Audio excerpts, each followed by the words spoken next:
नमस्कार दोस्तों, आज हम करेंगे सीजर टायर सेकंड का पेपर जो कि 2 मार्च 2023 को हुआ था। तो बिना किसी देरी के हम शुरू करते हैं। पहला क्वेश्चन आपको दिखाई दे रहा है, पॉज कीजिए, वीडियो को आराम से पढ़िए और सॉल्व करने की कोशिश कीजिए। मैं तो करवाऊंगा ही। क्वेश्चन इस तरह से है कि 3 टैप यानी 20 दे रखी, उनका डायमीटर है 2, 3, 4 और इस रेशो में है इन रेशो के स्क्वायर में वाटर में से क्या निकलता है, क्या उनके इक्वल ही इनके स्क्वायर के जो डायमीटर दे रखा है उनके स्क्वायर के इक्वल उसमें से क्या निकलता है, वाटर निकलता है। यानी कि उनकी इतनी क्या है, एफिशिएंसी है, क्षमता है।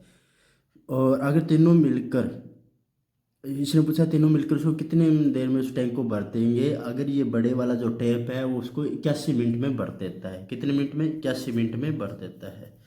तो बिना किसी देरी के अपने इसे क्या करेंगे, अब सॉल्व करेंगे। पहले तो देखते हैं कि टैप का डायमीटर क्या है। 2, 3, 4, तो इनकी एफिशिएंसी होगी 4, 9, 16। बड़े वाला उसको कितनी देर में भर देता है, 81 मिनट में। यानी टोटल वर्क डन क्या होगा, 16 इंटू 18। सॉल्व कीजिए, सॉरी 81 लिखना था, ठीक है, 6 है 6 और ये आ जाएगा 128। तो ये हो गया। अब आपने पता है टोटल वर्क डन कितना होना चाहिए, मान टोटल मिलकर एक दिन में कितना वर्क डन करेंगे, 29। इस स्पीड से काम करेंगे तो 1296 काम जो है अपना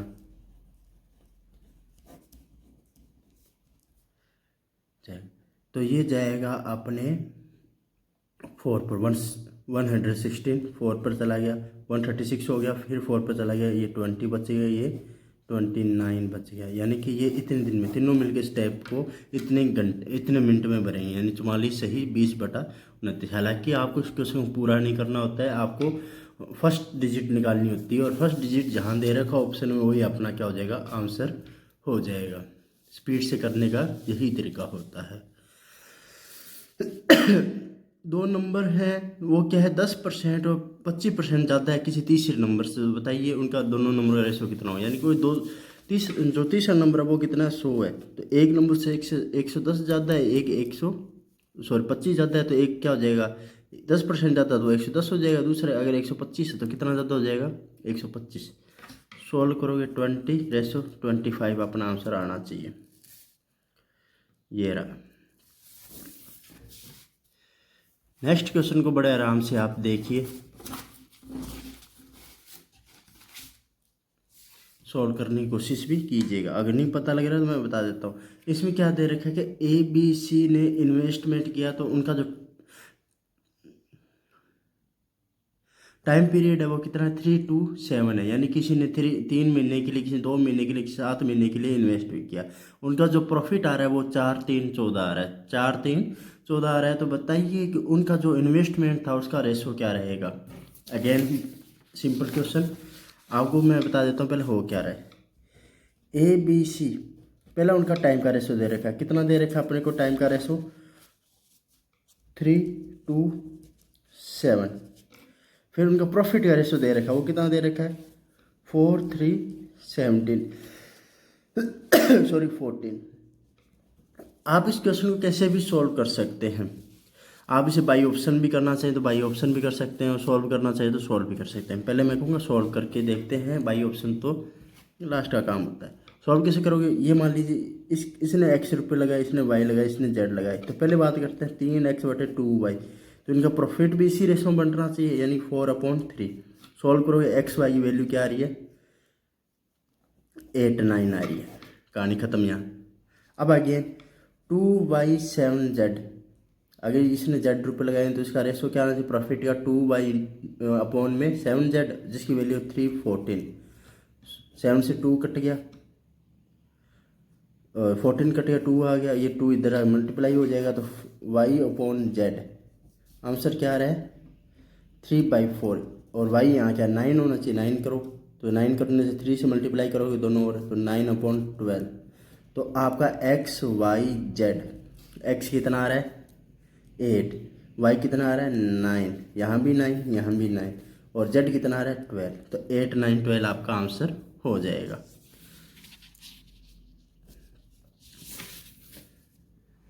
अब देखते हैं अपना नेक्स्ट क्वेश्चन।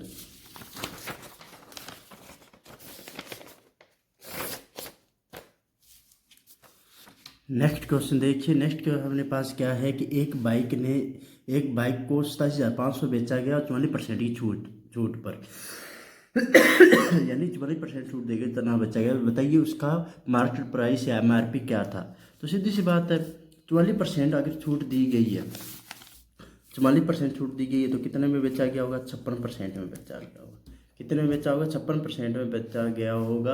अगर आप इसे सॉल्व करेंगे तो बड़ी आसानी से 56% का मतलब क्या होता है कि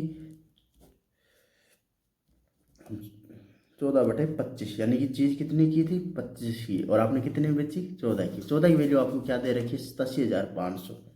87,500 ये किसकी वैल्यू है? 14 की वैल्यू है। तो एक यूनिट की वैल्यू कितनी हो जाएगी? 87,500 बटे में 14।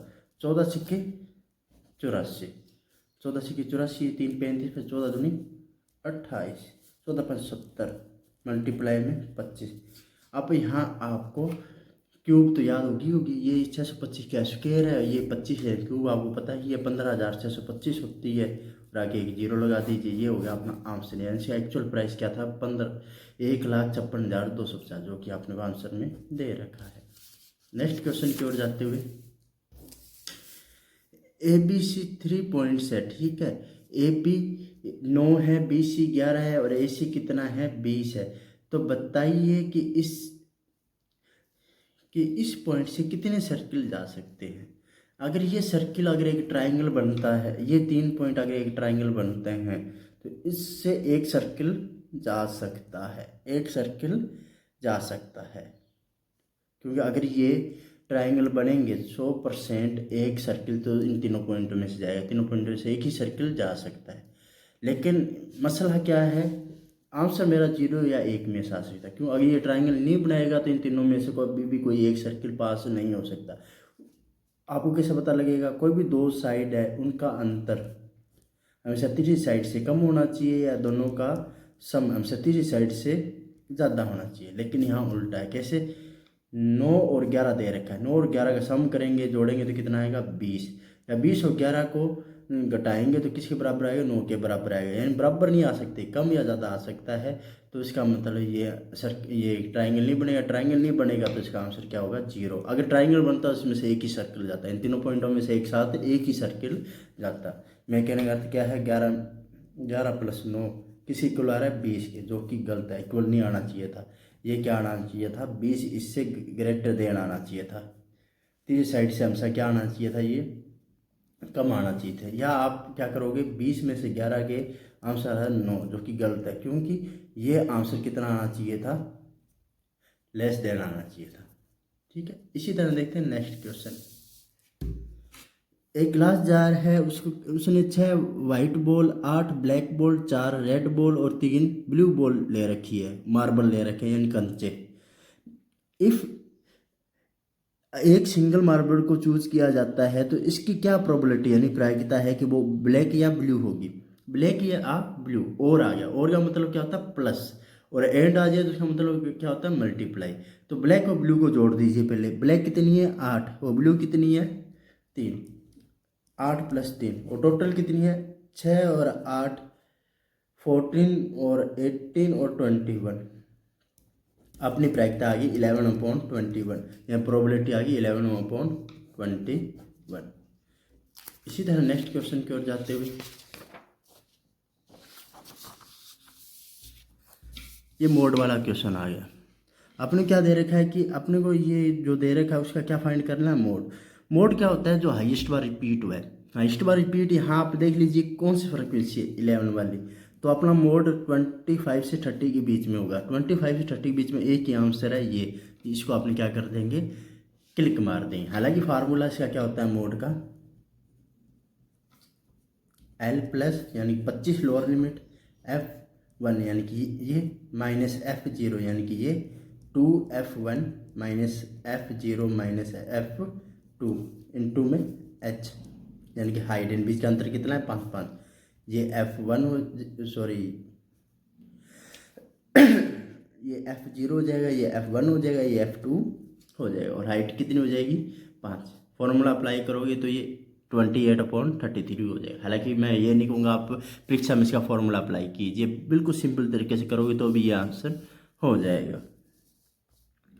नेक्स्ट क्वेश्चन क्या है, आपने को दे रखा है कि एक इंटरेस्ट कंपाउंड को अगर हाफ ईयरली दिया जाए तो 8,000 पर कितना ब्याज बनेगा अगर 20% पर एनम है। अगर हाफ ईयर में देंगे तो 20% का कितना हो जाएगा 10%। तो एक साल में कितनी बार ब्याज लेंगे 2 बार। अगर 10% का 2 बार ब्याज लोगे तो ये कितना बन जाएगा 21%। डायरेक्ट याद करने वाली चीज़ें होती हैं, अगर ये परसेंटेज आप डायरेक्ट याद करते हैं तो बड़ी आसानी से आपके क्वेश्चन हल होते हैं। तो 21% आपका क्या आना चाहिए टोटल परसेंटेज आना चाहिए। ये 21% किस पर लिया इसने 8,000 पर, यानी कि इसका ब्याज है 21% किस पर 8,000 पर। सोल्व करोगे 8 से मल्टीप्लाई करोगे 1,680 रुपये, यानी कि आपको ब्याज देना पड़ेगा 1,680 रुपये। ये रहा आंसर। अब क्वेश्चन नंबर 9 की ओर चलते हैं। क्वेश्चन नंबर 9 क्या है, एक बास्केट है उसके अंदर 350 अंडे हैं, 12% खराब हो गए हैं, तो बताइए बेचने योग्य कितने रहे हैं। यानी 350 का आप क्या निकाल लीजिए पहले 12%, जो भी आपको उचित लगे वो। ठीक है, तो मेरे हिसाब से इसका आंसर आ गया 42 अंडे नहीं बेच सकती। तो पीछे कितने रह गए 50 में 42 के 8, यानी 308 अंडे उसकी क्या है सेल कर सकती है, वो बेच सकती है। नेक्स्ट क्वेश्चन, एक सर्किल है उसकी चारों साइड, एक सर्किल है वो एक क्वाड्रेटर की चारों साइड को टच कर रही है।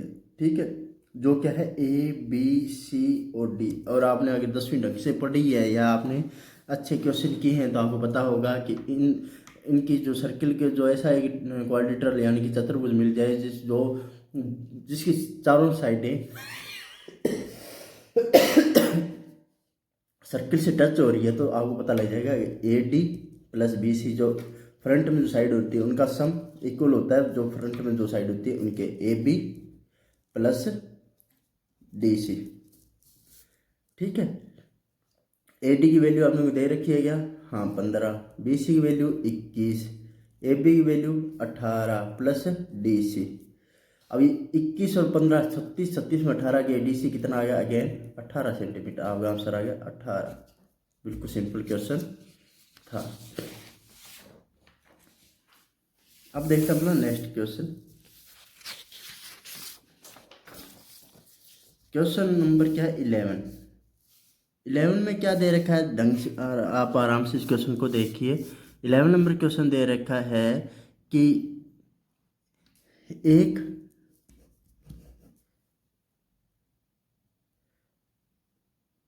क्यूब दे रखा है उसके अंदर बड़े से बड़े स्फेयर का वॉल्यूम क्या होगा। पहली बात ये, इसमें बड़ा से बड़ा जो स्फेयर होगा उसका डायमीटर कितना होगा इस क्यूब की साइड इक्वली होगा, यानी कि वो कितना हो सकता है अगर उससे बाहर नहीं जाएगा तो 21 सेंटीमीटर उसका डायमीटर हो सकता है। तो इसका डायमीटर 21 सेंटीमीटर, तो रेडियस कितना हो जाएगा 21/2।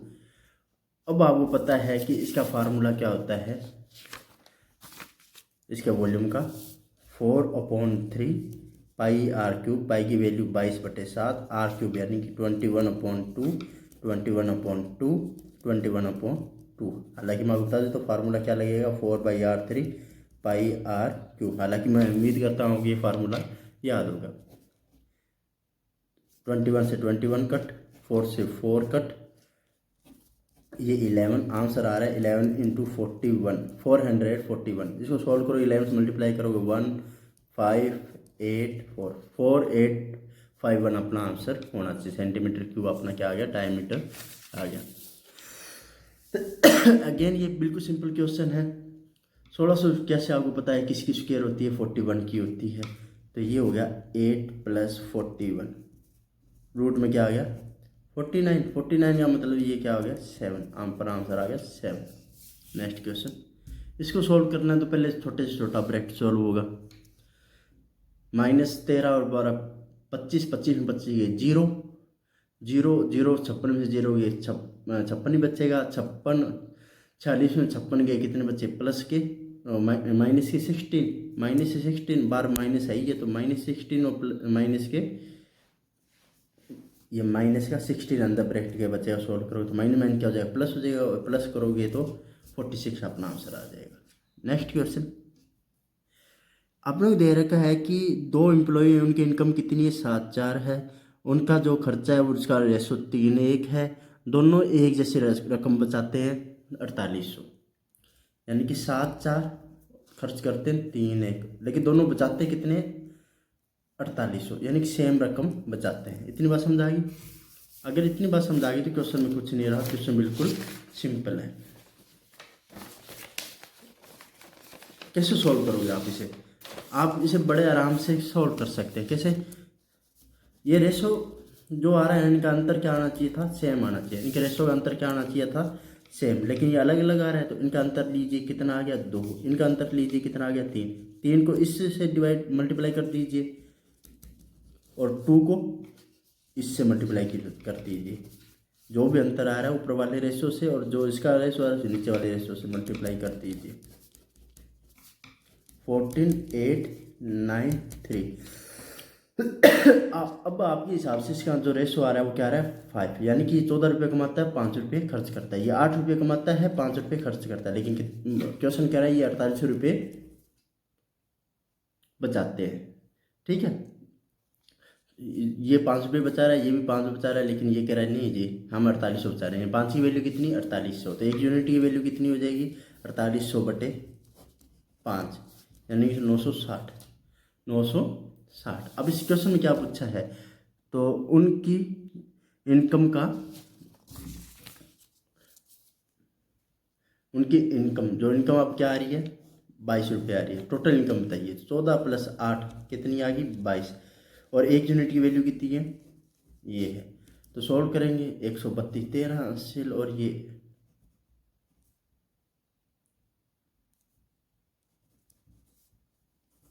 21,120 अपना आंसर आना चाहिए, और ये आंसर अपने को दे रखा है। ठीक है, समझ आ गई? अब नेक्स्ट क्वेश्चन की ओर बढ़ते हैं।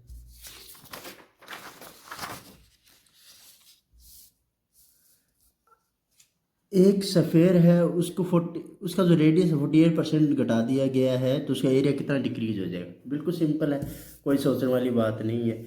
इसका एरिया A+B-AB/100 इतना डिक्रीज होगा। सिंपल लगा दीजिए, यानी कि 48 कितना हो गया, 96 - 48 का स्क्वायर कितना हो गया, ये अपॉन में 100, यानी कि 2 डिजिट छोड़ गया, आप क्या लगा दीजिए, डेसिमल लगा दीजिए, 96, तो यहाँ बचेगा 96, यहाँ 2, यहाँ से 72.96, क्या टोटल एरिया क्या हो जाएगा, डिक्रीज हो जाएगा। इतना एरिया क्या हो जाएगा, डिक्रीज हो जाएगा। ये अपना आंसर दे रखा है। नेक्स्ट क्वेश्चन, आप लोग दे रखा है कि 2 नंबरों का प्रोडक्ट कितना है, 1500 है, और उसका HCF कितना है, उसका HCF कितना है, 10 है। तो उस नंबर का पॉसिबल पेयर्स कितने हो सकते हैं। तो पहली बात ये कि उनके बीच में जो भी नंबर है उनका कॉमन फैक्टर क्या आया होगा, 10 आया होगा, यानी कि या एक नंबर 10 × X है, तो दूसरा नंबर क्या होगा, 10 × Y होगा, और इनको जब मल्टीप्लाई करेंगे तो आंसर क्या आएगा, 1500, यानी XY का मल्टीप्लाई क्या आएगा, 15, XY का मल्टीप्लाई क्या आएगा, 15। तो आपको पता है 15 के क्या क्या फैक्टर हो सकते हैं, 1 × 15 या 3 × 5, यानी कितने फैक्टर दिखाई दे रहे हैं आपको, 2, यानी कि 10 × 150 हो सकते हैं, 30 × 50 हो सकता है। ये 2 ही पॉसिबिलिटी है, तो इसका मतलब कितने पेयर बन सकते हैं, 2 ही पेयर बन सकते हैं। नेक्स्ट क्वेश्चन, एक आदमी किसी मशीन को 5,000 रुपये में खरीदता है और एक बेच देता है 6,000 में। फिर वो आदमी किसी मशीन को 8,000 रुपये में खरीदता है और 10,000 में बेच देता है। तो बताइए उसका दोनों ट्रांजेक्शन में कुल कितना प्रॉफिट हुआ है। यानी कि सीधी सी बात है, 5,000 और 8,000 यानी कि 13,000 की चीज़ खरीदता है, बेचता कितने में है, 16,000 में, यानी 3,000 का तो प्रॉफिट ही कमा रहा है। इंटू 100, 300/13, 13 दूनी 26, 2 वाले 2 आंसर है, 2 स्टार्ट होने वाले से तो पूरा करेंगे, 40 या लगभग 23 के आसपास जो भी आंसर है वो अपना आंसर है। ठीक है, नेक्स्ट क्वेश्चन, आपको इन क्वेश्चनों के लिए आपको पता होना चाहिए कि sine 90 minus theta cos theta के इक्वल होता है। ठीक है, sine 90 minus theta cos theta के इक्वल होता है। अगर ये आपको पता है तो बड़ी आसानी से आप इस क्वेश्चन को कर सकते हैं। यानी साइन 25 को 90 से माइनस कीजिए, कितना आया? साइन को 90 में माइनस करोगे तो ये आया 65। यानी कि इससे आप लिख सकते हो cos 65। क्या लिख सकते हो? cos 65। और इसे क्या लिख सकते हो? cos 25। और सेम जो इधर है सेम इधर है, ये वैल्यू दोनों सेम वैल्यू है, तो cos 25 cos 65 यानी दोनों सेम वैल्यू में सेम वैल्यू जाएगी, सेम वैल्यू जाएगी तो आंसर क्या आएगा? 0। क्या आएगा? 0 अपना आंसर है। अब देखते इसी तरह अपना नेक्स्ट क्वेश्चन।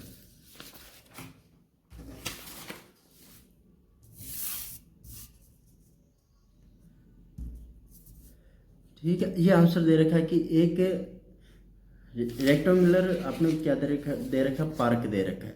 उस पार्क की जो विड्थ और लेंथ आपने दे रखे 120 और 104 और 1 मीटर वाइड जो इसके आर पार एक बाउंड्री बनाई गई है, 1 मीटर चौड़ी जो रास्ता बनाया गया है। और वो क्या पार्क के अंदर है? वो क्या है? पार्क के अंदर ही है। तो अपने को उसको जो उसके चारों ओर अंदर की ओर जो लाइन है उसको क्या करना है? सफ़ेद पट्टी बनानी है। और सफ़ेद पट्टी की कीमत कितनी है?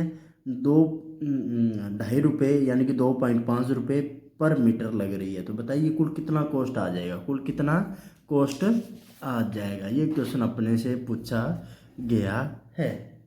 तो इस क्वेश्चन को बड़े आराम से अपने कर सकते हैं, कोई हार्ड नहीं है, बस पूछा ज़्यादा ये है लेकिन है बिल्कुल सिंपल। कैसे? ये देखिए, ये है रेक्टेंगुलर पार्क, ये 120 है, ये 104 है। 1 मीटर चौड़ा रास्ता छोड़ा गया यानी कि ये रहा। तो इसकी लेंथ कितनी हो जाएगी? 1 मीटर यहाँ से गया, 1 मीटर यहाँ से गया, ये टोटल कितना रह जाएगा अंदर? 118। और ये कितना रह जाएगा? 102। क्यों? 1 मीटर यहाँ से गया, 1 मीटर यहाँ से गया। अंदर वाली जो ये बाउंड्री है इसका आपने क्या निकालना है? पेरीमीटर निकालना है। इसका पेरीमीटर कैसे होगा? 2 इंटू 118 102 मल्टीप्लाई करोगे 2 इंटू ये अपने पास 220 यानी 440 अपना आंसर आ गया।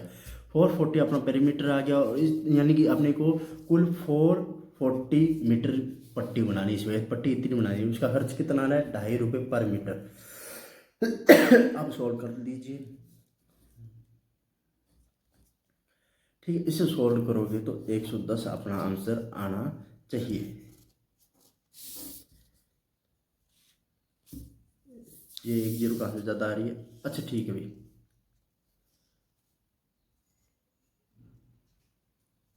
सोल्व करोगे तो 1100 रुपये अपना, 110 नहीं 1100 रुपये अपना आंसर आना चाहिए। ठीक है, ये हो गया अपना क्वेश्चन।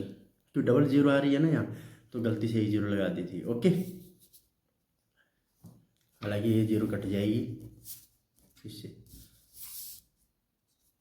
एक बार फिर देखिए मैं क्या कह रहा हूँ कि 2 इंटू 118 प्लस 102 इसको सोल्व करोगे तो आपके पास पेरीमीटर आ जाएगा 440 और एक 440 मीटर की आपने क्या बनानी है? पट्टी बनानी है, यानी कि बस ये पट्टी बनानी है।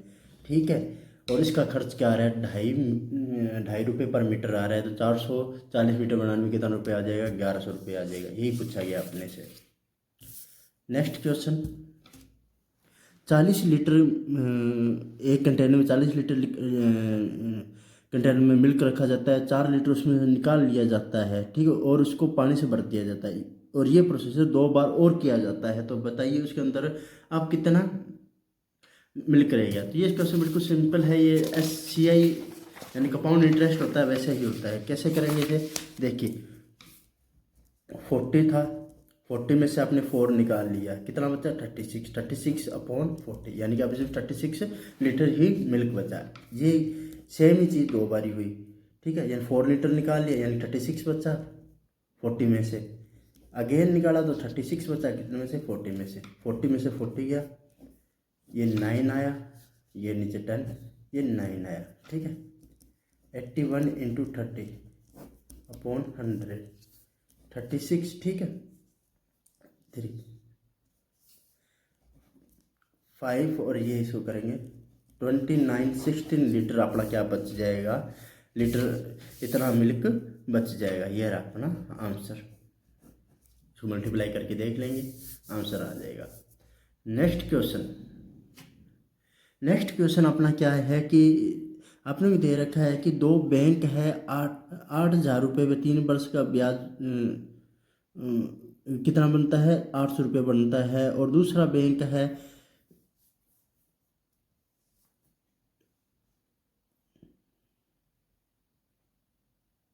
अच्छा ठीक है, हाँ दो बैंक है, उनके सिंपल इंटरेस्ट का जो ब्याज बनता है ना वो 8,000 पर 3 साल का 800 रुपये का डिफरेंस आता है। कितना आता है, 800 रुपये डिफरेंस आता है। तो R1 R2 में डिफरेंस क्या होगा, बिल्कुल सिंपल है। अगर अपने 8,000 पर 800 डिफरेंस निकालते हैं तो कितना परसेंट आ रहा है, ये आप चेक करोगे 10% आ रहा है। यानी कि 3 सालों में उनका 3 साल है, 3 साल में उनके जो ब्याज का अंतर आ रहा है वो 10% आ रहा है। तो हर साल में कितना अंतर आता होगा, आपने सोल्व करेंगे तो 1/3%, 1/3%, यानी कि हर साल का जो ब्याज का अंतर है वो क्या है, उसको 3 आएगा यहाँ, 1/3%, अपना आंसर आएगा 3/1/3। ठीक है, 3 का डिवाइड करोगे 3/1/3% अपना क्या आएगा, आंसर आएगा। ओके, नेक्स्ट सवाल आपने क्या दे रखा है, एक ट्राइंगल दे रखा है जिसमें पी क्यू आर इक्वल है और ओ एक ट्राइंगल है। तो पी क्यू आर, मैं आपको इसे डायग्राम बना के, आपने क्या दे रखा है, पहले एक ट्राइंगल दे रखा है पी क्यू आर, क्या दे रखा है, पी क्यू आर, ये पी क्यू आर जिसके अंदर पी क्यू इक्वल है क्यू आर के। ठीक है, और एक ओ अंदर एक पॉइंट ऐसा है, ये रहा एक ओ, एक पॉइंट ऐसा, ये ओ पॉइंट जो कि जिसमें ओ पी आर ये एंगल और ओ आर पी ये एंगल दोनों क्या है, बराबर है। बड़ा बना के दिखाता हूँ आपको, ये क्या बता रहा है, क्यू पी और क्यू आर दोनों साइड इक्वल है। एक पॉइंट इस तरह से है कि ये दोनों एंगल भी इक्वल है, ये इसने दे रखा है। आपने स्टेटमेंट दे रखी है कि ट्राइंगल ओ पी आर एक आइसोसेलेस ट्राइंगल होगा। हाँ बिल्कुल होगा, क्यों, आगे दोनों अगर एंगल इक्वल है तो ये दोनों साइड भी इक्वल होगी, पहली बात सही, ये ट्रू है भी। ठीक है, ओ ये सेंट्रोइड है, नहीं सेंट्रोइड ये नहीं होता। सेंट्रोइड क्या होता है कि जब दो मीडियन मिलती है ना ट्राइंगल की, जहाँ मिलती है वो सेंट्रोइड होता है। ठीक है, तो ये मीडियन तो है नहीं, तो ये अपने नहीं कह सकते। Okay, next triangle P Q O, P P Q O congruent है आर क्यू ओ के। आर क्यू ओ का मतलब क्या हो गया कि इसे कॉन्ग्रेट होने का मतलब ये हो गया कि इसकी तीनों साइड, तीनों भुजाएं और तीनों एंगल बराबर है। यानी कि पहली बात हो रही है पी एंगल बराबर है एंगल आर के, बिल्कुल सही है। क्योंकि आपने ये देखना, नेमिंग करनी होगी, पहले आप नेमिंग पर गौर कीजिएगा। ये 100% ये दो ट्राइंगल क्या होंगे, कॉन्ग्रेट होंगे, यानी कि सौरांग सम होंगे, ये तो पक्का है। लेकिन नेमिंग सही दे रखी है नहीं दे रखी वो आपको पता होना चाहिए, इसलिए अपने आंख बंद करके इसका आंसर नहीं दे सकते, क्योंकि कई बार नेमिंग गलत दे रखी होगी। पी इक्वल होना चाहिए एंगल किसके, आर के। हाँ बिल्कुल जनाब, क्योंकि अगर ये पूरा एंगल ये दोनों बराबर है, इनमें से ये निकाल देंगे तो ये दोनों एंगल क्या बचेंगे, बराबर बचेंगे। ठीक है, ये बराबर है एंगल क्यू के बराबर, ये आपने पता नहीं है। ठीक है, एंगल ओ के बराबर पता नहीं है, एक बार नहीं मानते इस चीज़ को। लेकिन P Q side R Q की साइड के बराबर है, दे रखा है ये चीज़।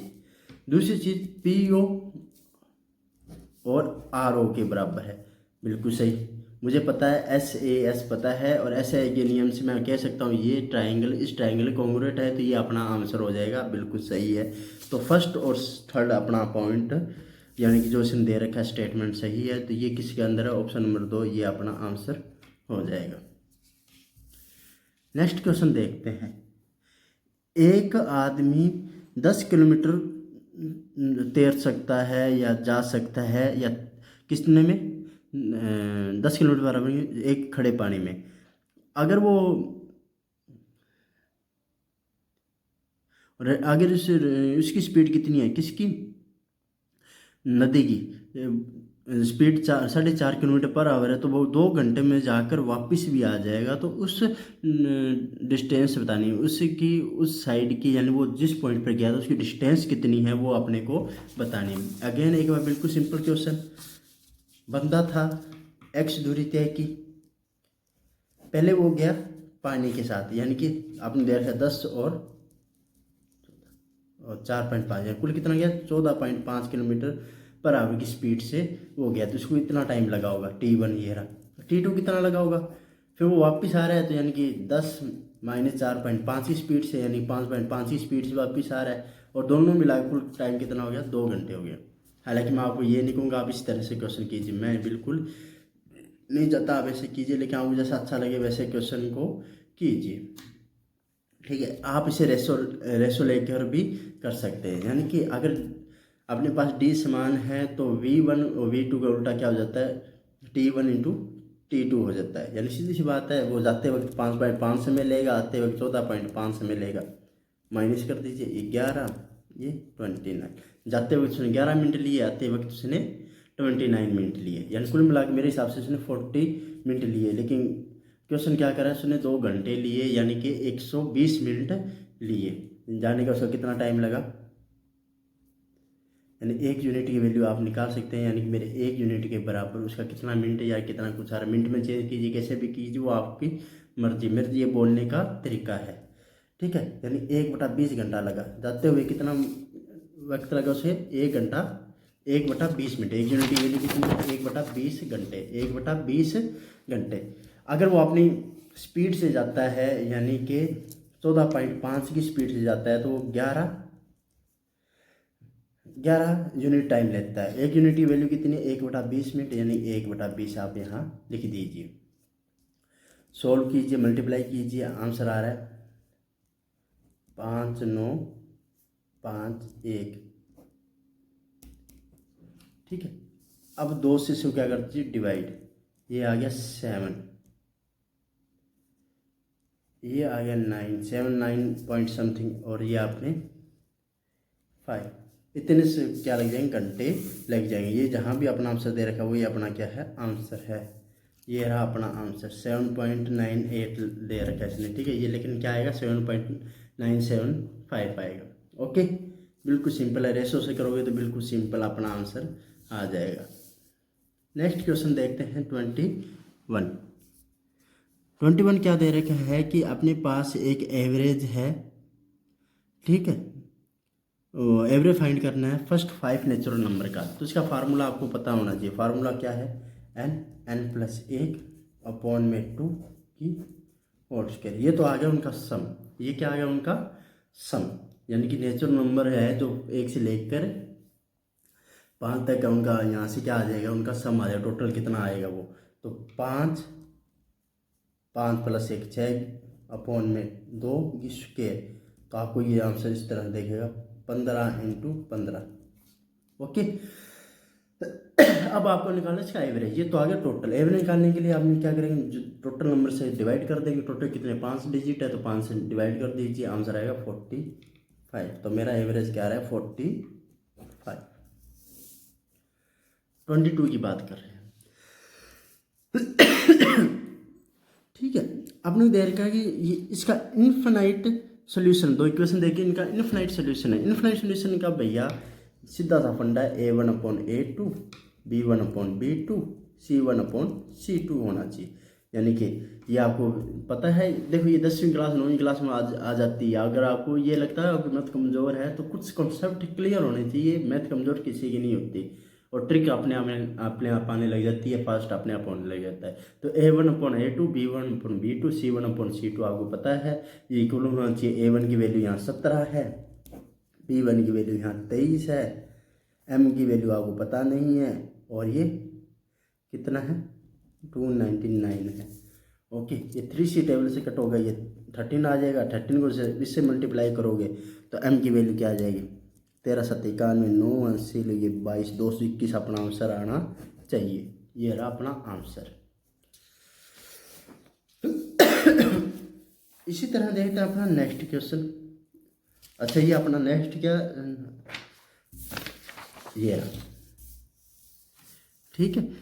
अब ये देखिए कि अपने को देखा ए प्लस बी, 10a+b की वैल्यू है √3, 10a+b की वैल्यू क्या है √3। ये कब हो सकते हैं, जब ये क्या हो 1060, इसकी वैल्यू √3 होती है। और 10a-b की वैल्यू कितनी दे रखी है अपने को, 1030 की वैल्यू के बराबर, यानी 1/√3। अब रह क्या गया, सिंपल क्वेश्चन हो गया। आपको पता है कि a+b की वैल्यू 60 है, a-b की वैल्यू 30 है, तो a की वैल्यू दोनों को जोड़िए, 30 और 60 90, 2 से डिवाइड कीजिए, ये आ गई 45। ये 45 है b की वैल्यू। आप चाहे 45 इसमें से माइनस कीजिए 60 में से, या सॉल्व कीजिए, दोनों को घटाइए और 2 से डिवाइड कीजिए, 15, 45 अपॉन, और सॉरी 45 और 15 डिग्री अपना आंसर। ए की वैल्यू क्या है 45। पहले ए की बात हो रही है तो ए का आंसर देना। देखो आंसर दोनों ही दे रखे हैं, 15 45 या 45 और 15। पहले ए की बात हो रही है तो ए का आंसर होना चाहिए 45, बी का आंसर क्या है 15 डिग्री। सिंपल क्वेश्चन था। नेक्स्ट क्वेश्चन, आपने भी एक आंसर क्वेश्चन दे रखा है कि दो दो क्या है शिप है, वो एक सीध में आ रही है, उनके बीच में एक लाइट हाउस है, और उन दोनों शिप के बीच की जो दूरी है ना वो सेम, वो दे रखी है अपने को, कितनी दे रखी है 230√3, और आपने इसकी हाइट फाइंड करनी है। इनका एलिवेशन एंगल दे रखा है, डिप्रेशन एलिवेशन एक ही बात है, तो एक तो बना रहा है 30 डिग्री और एक बना रहा है 60 डिग्री। हालांकि 60 डिग्री वाला पास होगा, ये डायग्राम बनेगा। दो शिप है ये, ठीक है, और इनकी बीच की दूरी 230 है। तो आपने ये लिख सकते हैं, ये ए बी, ये ए बी, ये सी पॉइंट है और ये डी पॉइंट है। पहले ए बी सी से, ए बी सी कितना डिग्री 30 डिग्री, ठीक है। तो आपको पता है 10 30 बराबर 1/√3 होता है, और इस साइड में आप लिख सकते हो ए बी बटा में बी सी। इसी तरह दूसरे ट्राइंगल से ए बी डी से ये होता है 60 डिग्री, कितना होता है 60 डिग्री। तो 1060 की वैल्यू कितनी होती है √3, यानी √3/1, ये हो गया ए बी बटा में बी डी। हालांकि आपको पता है कि ए बी वैल्यू अपने यहाँ क्या आ रही है √3 यहाँ आ रही है, एक इसे √3 करने के लिए किससे मल्टीप्लाई कर दोगे √3 से मल्टीप्लाई कर दोगे ऊपर से, √3 बटे में √3 इंटू √3, आंसर आ जाएगा 3 बटे में √3/3, ये आंसर आ गया। यानी कि आप रेशो निकाल सकते हो आराम से कि ए बी बी सी और सी डी। ए बी इसमें कॉमन है जिसकी वैल्यू क्या आ रही है √3, बी सी की वैल्यू कितनी आ रही है 3, सी डी की वैल्यू कितनी आ रही है, ये बी सी था क्या, ये बी सी और ये, अच्छा ये बी डी होना चाहिए, ये कितना होना चाहिए बी डी, सॉरी ये सी डी नहीं बी डी, सी डी की तो कोई जरूरत ही नहीं निकालने की। ये बी डी, बी सी की वैल्यू अपने ने कितनी निकाली है, बी सी का ये रहा है, बी सी की वैल्यू ये रही 3, और बी डी की वैल्यू कितनी आ रही है 1, बी डी वैल्यू क्या आ रही है 1, और सी डी इक्वल क्या होना चाहिए, बी सी डी को होना चाहिए B C plus B D, वो मेरे हिसाब से क्या आ रहा है 4। देखिए किताब क्या बता रही है 230√3, एक यूनिट की वैल्यू कितनी आ जाएगी 230√3/4। मुझे ज्ञात क्या करना है ए बी की लेंथ, यानी ए बी का वैल्यू फाइंड करना है। ए बी यानी कि ए बी का कितना ले रखा है मैंने वैल्यू, मैंने ए बी की वैल्यू ले रखी है √3, तो मैं √3 से मल्टीप्लाई करूँगा जिससे मुझे √3 की वैल्यू पता लग जाएगी।